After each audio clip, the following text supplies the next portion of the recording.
ഈ കഴിഞ്ഞ ഡിസംബറിൽ ഹിമാലയ സാനുക്കൾ സന്ദർശിച്ചപ്പോൾ നിരവധി സന്യാസിമാരെ കാണാനിടയായി. അത് വിവിധ സമ്പ്രദായങ്ങളെക്കുറിച്ച് അറിയുവാനും പഠിക്കുവാനും സഹായിച്ചു. പൊതുവായി ഇവരെല്ലാം പ്രാർത്ഥനയിലും ജപത്തിലും ബദ്ധശ്രദ്ധരായിരുന്നു. അതുകൊണ്ട് തന്നെ കൂടുതൽ സംസാരിക്കാറില്ല. എന്നാൽ ഇതിനിടയിൽ മലയാളിയായ ഒരു സന്യാസി ശ്രേഷ്ഠനെ പരിചയപ്പെട്ടു. കേരളത്തിൽ നിന്നാണെന്ന് അറിഞ്ഞപ്പോൾ മിതഭാഷയായ അദ്ദേഹം കുറച്ച് വാചാലനായി. അപ്പം ഞാൻ അദ്ദേഹത്തോട് സൗഹൃദ സംഭാഷണം എന്നുള്ള രീതിയിൽ ചോദിച്ചു, ഹിമാലയ സാനുക്കളിൽ സന്യാസിനിമാർ അല്ലെങ്കിൽ ഋഷികമാർ വളരെ കുറവാണല്ലോ, എന്താണ് അതിൻ്റെ കാര്യം എന്ന് ചോദിച്ചു. അദ്ദേഹം പറഞ്ഞു, ശരിയാണ്, ഹിമാലയ സാനുക്കളിൽ താരതമ്യേന ഋഷികമാർ കുറവാണ്. അതിന് ചില പ്രത്യേക കാരണങ്ങളുണ്ട്. എന്നാൽ ഭാരതത്തിൻ്റെ ചരിത്രം പരിശോധിച്ചാൽ ആത്മീയമായി അതുല്യമായ ഔന്നത്യം അലങ്കരിച്ച നിരവധി ഋഷികമാർ ഉണ്ടായിരുന്നു എന്ന് കാണാം. അദ്ദേഹം തുടർന്നു, നമ്മുടെ ഗാർഗി, മൈത്രേയി, ഘോഷകശ്യപതി, ലോപമുദ്ര, വിശ്വവാര ആത്രേയി, ഋഷിക ആത്രേയി, അനസൂയ ആത്രേയി എന്നിങ്ങനെ നിരവധി ഋഷികമാർ ഉണ്ടായിരുന്നു.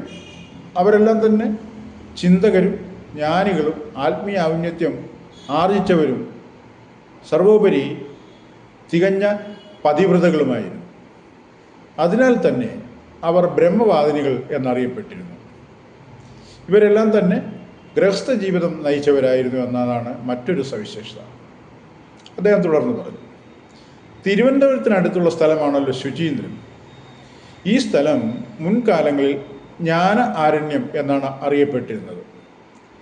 ഇവിടെയാണ് അത്രി മഹർഷിയും ഋഷിക അനസൂയയും വസിച്ചിരുന്നത്. പർണശാലയിൽ ധ്യാനവും പ്രാർത്ഥനയുമായി കഴിഞ്ഞിരുന്ന അവർ നാമമാത്രമായ ഭൗതിക കാര്യങ്ങൾക്ക് ശ്രദ്ധ കൊടുത്തിരുന്നു. ഇവരുടെ തപശക്തിയെക്കുറിച്ചും പാതിവൃത്യത്തെക്കുറിച്ചും 3 ലോകങ്ങളിലും ഖ്യാതി പരന്നു. ദേവഋഷിയായ നാരദർ ഇത് കണ്ടറിയുകയും അത് ത്രിമൂർത്തികളുടെ സഹധർമ്മിണിമാരെ അറിയിക്കുകയും ചെയ്തു. അതിശയവും അസൂയയും കൊണ്ട് സ്തബ്ധരായ അവർ സ്വന്തം പതിശ്രേഷ്ഠരെ ഋഷിക അനസൂയയുടെ പാതിവൃത്യത്തെ പരീക്ഷിക്കാനായി നിയോഗിച്ചു എന്നാണ് പറയുന്നത്. അങ്ങനെ ത്രിമൂർത്തികൾ ബ്രാഹ്മണ യുവാക്കളുടെ വേഷം സ്വീകരിച്ച് അത്രി മഹർഷി ഇല്ലാത്ത സമയത്ത് അനസൂയ മഹർഷിയുടെ പർണശാലയിലെത്തി ഭിക്ഷയാചിച്ചു. ആകെയുള്ള ഒരു വൽക്കലനം ജലഫലാദികൾക്കായി പുറത്തേക്ക് പോയ അത്രി മഹർഷി ധരിച്ചിരുന്നതിനാൽ ഋഷിയേക്ക് പുറത്തേക്ക് വരാൻ പറ്റുമായിരുന്നില്ല. അതിനാൽ അവർ ജാലകത്തിലൂടെ ഭിക്ഷ നൽകാൻ തുടങ്ങി. ഇതിനെ ബ്രാഹ്മണ വേഷം ധരിച്ചെത്തിയ ത്രിമൂർത്തികൾ അപലപിച്ചു. ശാസ്ത്രവിധി പ്രകാരം ഭിക്ഷ നേരിട്ടാണ് നൽകേണ്ടതെന്നും അറിയിച്ചു.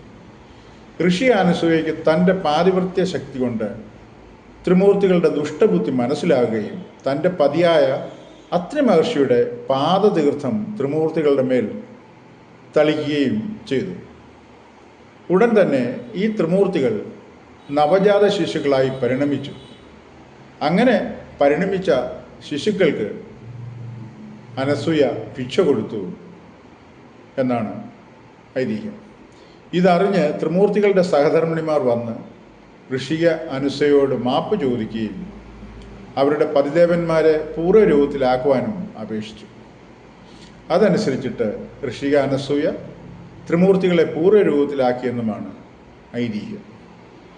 അപ്പോൾ ഈ ത്രിമൂർത്തികളെ പോലും അവസ്ഥാന്തരപ്പെടുത്താൻ യോഗ്യത പ്രാപിച്ച മഹർഷികയായിരുന്നു അനസൂയ എന്ന് നമ്മൾ മനസ്സിലാക്കണം.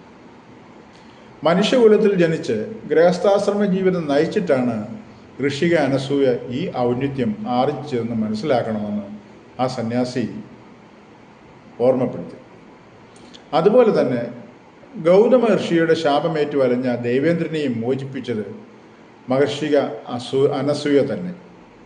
അത് കാരണമാണ് ജ്ഞാന ആരണ്യം എന്ന സ്ഥലം ശുചീന്ദ്രമായി, അതായത് ഇന്ദ്രൻ ശുചിയായ സ്ഥലം എന്ന് പരിണമിച്ചത് എന്നാണ് ഐതിഹ്യം. സന്യാസി തുടർന്നു, ഭാരതത്തിലെ സ്ത്രീകൾ നേതൃത്വപരമായും ആത്മീയമായും വളരെ ഉയർന്നവരായിരുന്നു. അപ്പം അതിനുള്ള ഒരു ചെറിയ ദൃഷ്ടാന്തം അല്ലെ ഉദാഹരണമാണ് ഈ ഋഷിക അനസൂയയുടെ കഥ എന്ന് അദ്ദേഹം അറിയിച്ചു. ഗംഗാവന്ദനത്തിലുള്ള സമയമായതിനാൽ അടുത്ത ദിവസം സത്സംഗം തുടരാം എന്നറിയിച്ചുകൊണ്ട് ആ ഹിമാലയൻ സന്യാസി നടന്ന് നീങ്ങി. അടുത്ത കഥാഭാഗത്തിനായി നമുക്ക് കാത്തിരിക്കാം. നന്ദി, നമസ്കാരം.